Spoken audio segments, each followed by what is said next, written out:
make your sound play epic. First, find a part of the video where you want to add the reverb effect. Cut the part and delete the extra. Select this part. Now just right click and nest effects. And now please right here studio reverb.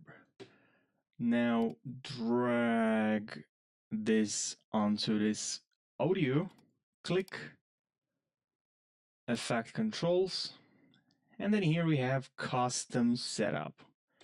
Edit, just increase, and now there's a problem here. If I want to increase the length of this audio, it just doesn't work. So because this is a nested, just double click, right click, new item, and here I can add the color matte.